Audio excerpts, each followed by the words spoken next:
मित्रों, आज हम आपको यादव शब्द का अर्थ बताने जा रहा हूं और आप लोगों से निवेदन है कि हमारे चैनल को श्रवण कुमार यादव सब्सक्राइब करें, शेयर करें, कमेंट करें। अब आते हैं अपनी बात पे। यादव शब्द अब कई पारंपरिक किसान चरवाहे जातियां जैसे कि अहीर और महाराष्ट्र की गौली को शामिल करता है। परंपरागत रूप से यादव समूहों को मवेशी पालने से जोड़ा जाता था और इस कारण वह औपचारिक जाति व्यवस्था के बाहर थे। 19वीं और 20वीं सदी के उत्तरार्ध के बाद से यादव आंदोलन ने अपने घटकों की सामाजिक प्रतिष्ठा को सुधारने के लिए काम किया। इसमें संस्कृतिकरण, भारतीय सशस्त्र बलों में सक्रिय भागीदारी, अधिक प्रतिष्ठित व्यापारिक क्षेत्र में शामिल होना और राजनीति में सक्रिय भागीदारी प्रमुख। यादव नेताओं और बुद्धिजीवियों ने अक्सर यदु और कृष्ण के वंशज होने के दावे पर ध्यान केंद्रित करते रहे और तर्क देते रहे कि इससे उनका क्षत्रिय का दर्जा है। यादव ज़्यादातर उत्तरी भारत में रहते हैं, विशेष रूप से हरियाणा, उत्तर प्रदेश और बिहार में ज़्यादा रहते हैं। परंपरागत रूप से वे एक गैर कुलीन चरवाहे थे। समय के साथ साथ उनके पारंपरिक व्यवसाय बदल गए और कई वर्षों से यादव मुख्य रूप से खेती से जुड़े हुए हैं। हालांकि 1950 के दशक के बाद से एक आर्यतर्क पर्यटन का उल्लेख किया, जिसमें आर्थिक उन्नति मवेशी से जुड़े व्यवसाय में परिवहन और निर्माण से संबंधित है।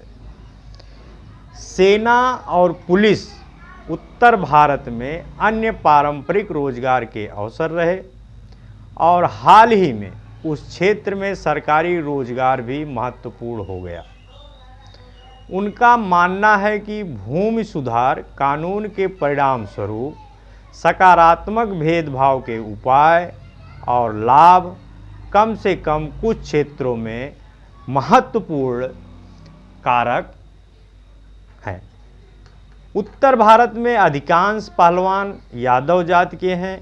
वह इसे दूध व्यवसाय व डेयरी फार्म में शामिल होने का कारण बताते हैं, जो इस प्रकार दूध और घी को एक अच्छे आहार के रूप में आवश्यक मानते हैं।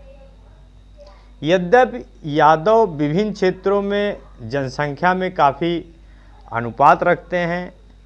जैसा कि उदाहरण दे आपको, 1931 की जनगणना के अनुसार बिहार में 11% यादव थे, लेकिन चरवाहे गतिविधियों में उनकी परंपरागत भूमि के स्वामित्व से मेल नहीं खाती थी और परिणाम स्वरूप वह प्रमुख जात नहीं हुए।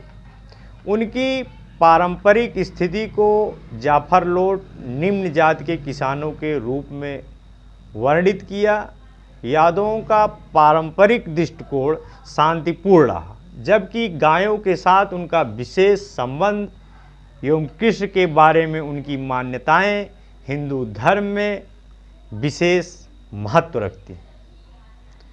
19वीं शताब्दी के अंत तक कुछ यादव सफल पशु व्यापारी बन गए थे और अन्य को मवेशियों की देखभाल के लिए सरकारी अनुबंध मिल गए थे। जाफर लोट का मानना है कि गाय और कृष्ण के साथ उनके संबंधों के धार्मिक अर्थों को उन यादवों द्वारा प्रयोग किया गया।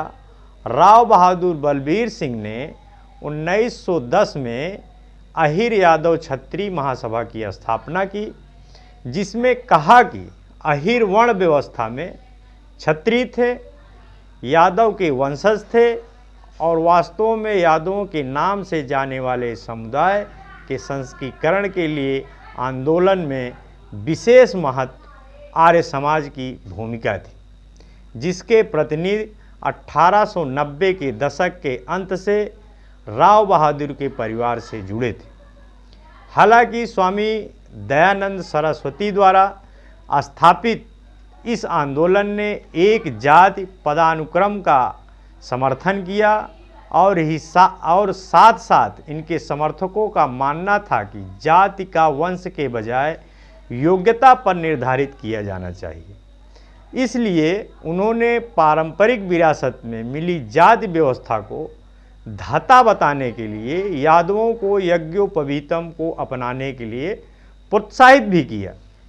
बिहार में अहीरों द्वारा धागा पहनने के कारण हिंसा के अवसर पैदा हुए, जहां भूमिहार और राजपूत प्रमुख समूह थे। संस्कृतिकरण के प्रक्रिया में अक्सर नया इतिहास बनाना शामिल रहा। यादवों के लिए पहली बार 19वीं शताब्दी के उत्तरार्ध में विट्ठल कृष्णजी खेड़कर, जो कि स्कूल टीचर थे, ऐसा इतिहास लिखा। खेड़ेकर के इतिहास ने दावा किया कि यादव अभीर जनजाति के वंशज थे और आधुनिक यादव उसी समुदाय के हैं, जिन्हें महाभारत और पुराणों में राजवंश कहा जाता है। इसी के रूप में अखिल भारतीय यादव महासभा की स्थापना 1924 में इलाहाबाद में की गई। इस कार्यक्रम में शराब न पीने और शाकाहार के पक्ष में अभियान शामिल था। साथ ही शिक्षा को बढ़ावा देना और गोद लेने को बढ़ावा देना भी इसमें शामिल किया गया। सभी यादवों को अपने क्षेत्रीय नाम, गोत्र आदि के नाम छोड़कर यादव नाम को अपनाने का अभियान चला। इससे ब्रिटिश राज को यादवों को सेना के अधिकारी के रूप में भर्ती करने के लिए प्रोत्साहित करने की कोशिश की और वित्तीय बोझ कम करने और शादी के स्वीकार उम्र बढ़ाने जैसे सामुदायिक प्रथाओं को आधुनिक बनाने की मांग की गई। तो मित्रों, आज के लिए इतना ही। हमारे YouTube चैनल श्रवण कुमार यादव को सब्सक्राइब करें।